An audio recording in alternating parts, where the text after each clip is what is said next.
to Jonathan Taylor. Huge hole. He's at the 30. He's going to go. 10, 5, touchdown. Jonathan Taylor made a man miss the line of scrimmage and then runs it into Pater for a one-handed INT. Are you kidding me? Kenny Moore. What a play by Nyheim Hines.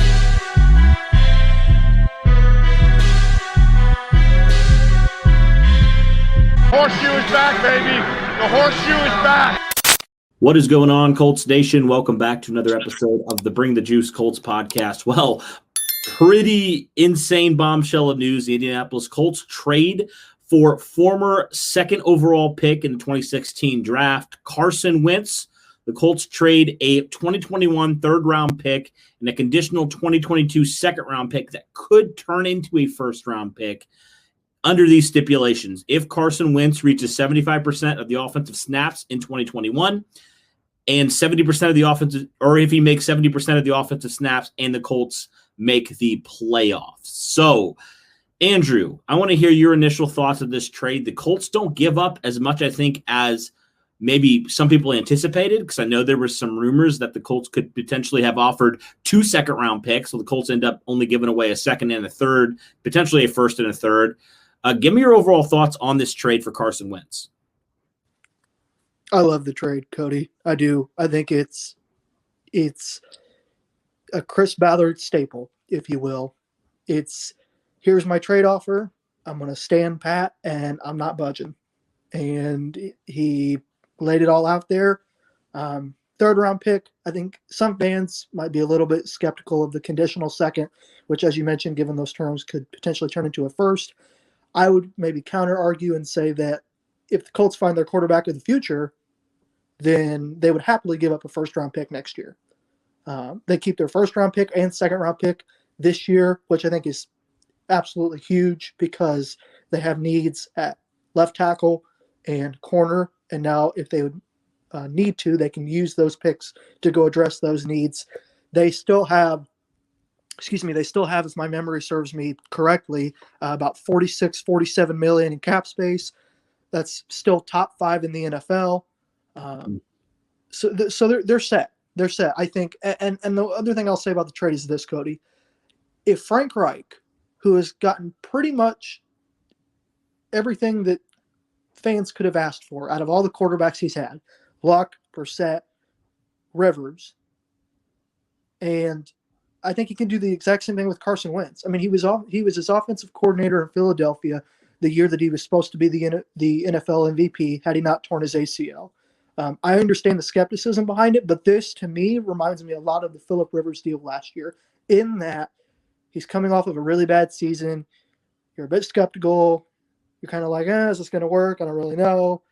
But it ended up working quite well with Phillip Rivers, and I think Wentz brings a lot more to the table. He's much bigger. He's stronger. He's far more mobile, and it's not even close, which changes up the offense entirely. I just think that if there's any coach, I've said it before on podcasts, and I'll say it again, if there's any coach in the NFL that can get, what's necessary to, or what we expect him to get out of Carson Wentz, it's Frank Reich, without question. Yeah. No, I totally agree with you on a couple points there. It's kind of funny. I was talking to one of my friends last night who's a Colts fan, and I was like, man, first off, Frank Reich has not had the same quarterback ever since he's been the Indianapolis Colts head coach, right? He had Andrew Luck, Andrew Luck his first season. He had Jacoby Brissett, Phillip Rivers. Now it's his quarterback number 4 for him in Carson Wentz. And, I kind of look at it like this, talking about, you mentioned like the mobility, right? Like you can say all you want about Carson Wentz. From a physical standpoint, he is everything you are looking for in a franchise quarterback. I mean, everything. He's got the size, he's got the arm, he's got everything that you're looking for.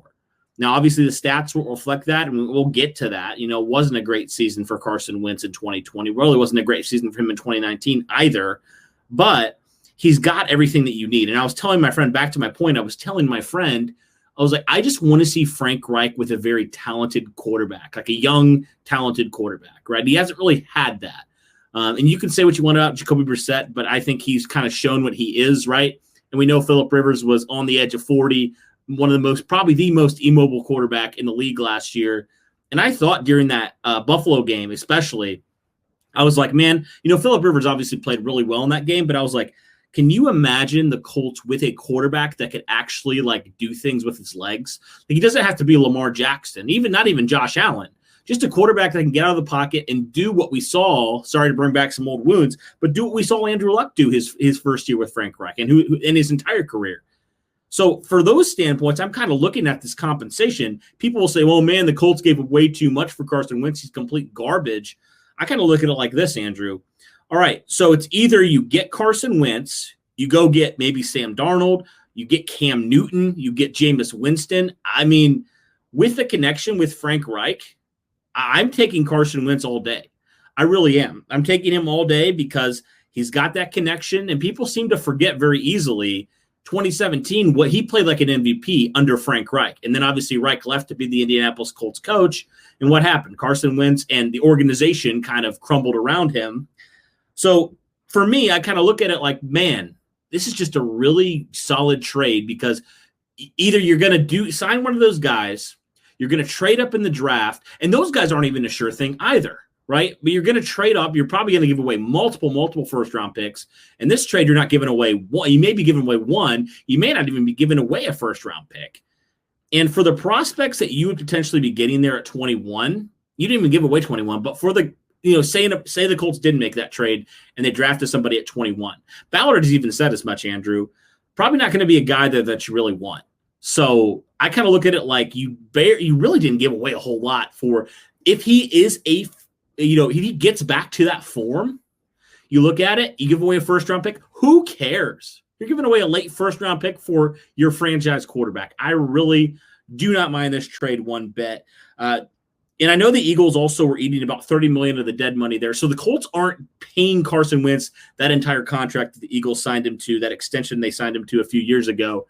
Did you have any more thoughts on Carson Wentz? Maybe build off anything I said about him and the deal and all that stuff involving this trade? I'll just go back to what you had said.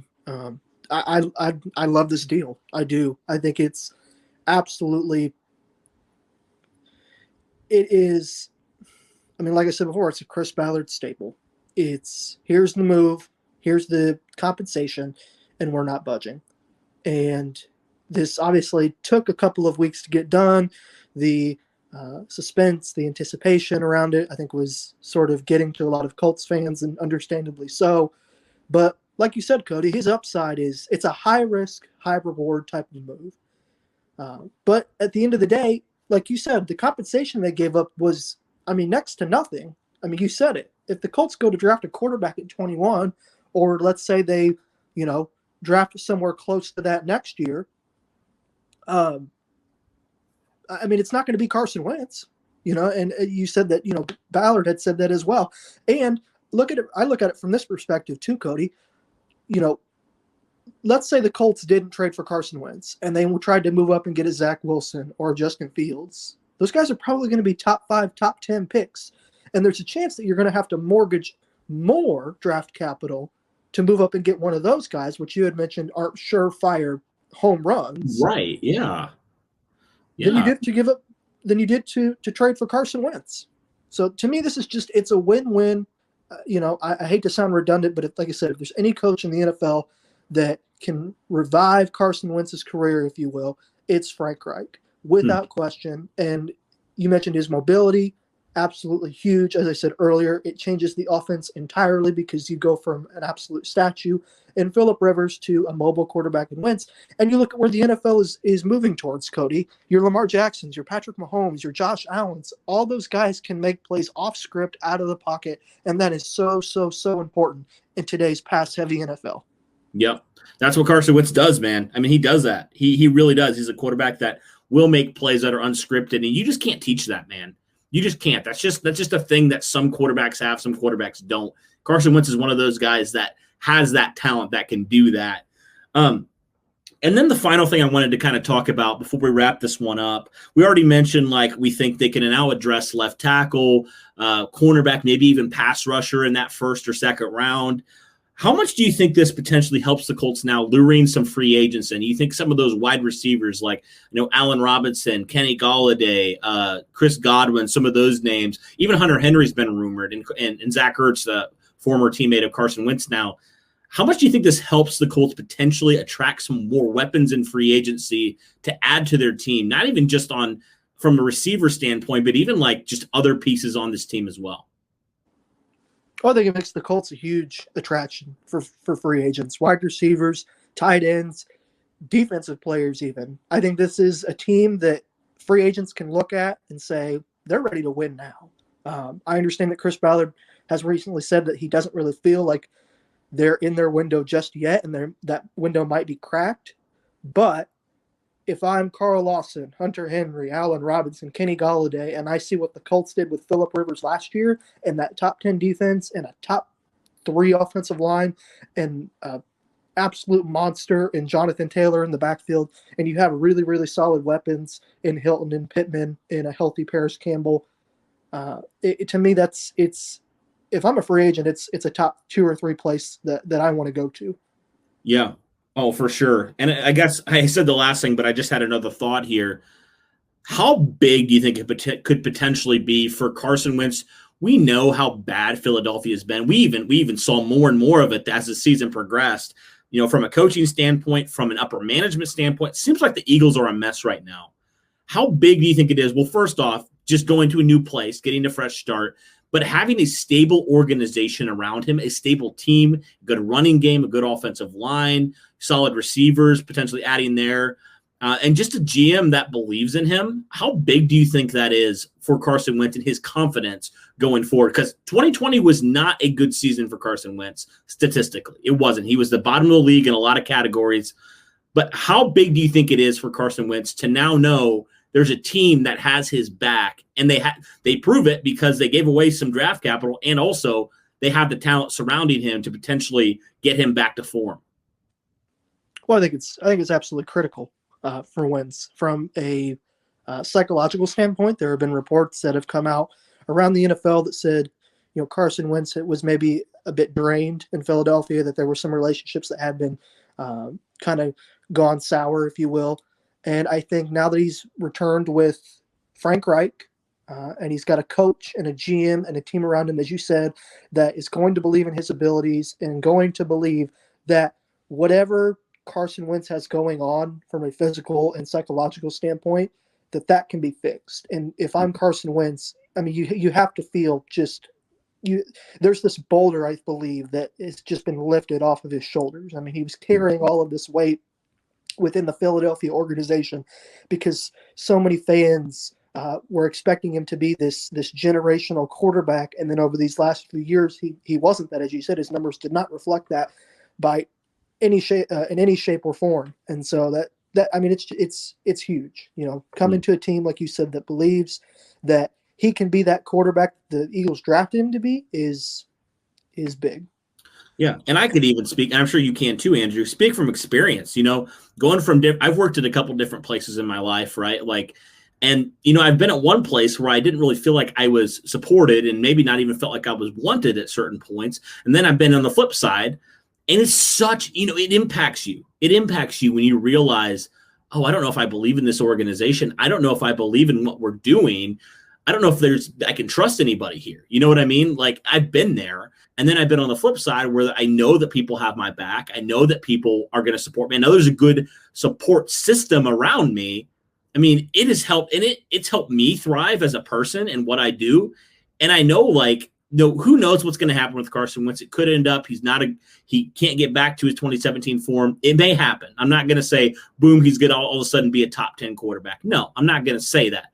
What I am going to say is that this is the best case scenario for Carson Wentz, and it's probably the best case potential scenario for the Colts, because you're not going to get a quarterback of this physical stature in that round unless you go crazy, like we mentioned. So overall, man, I love this move too. The more and more I think about it, how little you gave up for potentially your franchise quarterback, I'm going to take this trade 100% of the time. I really am.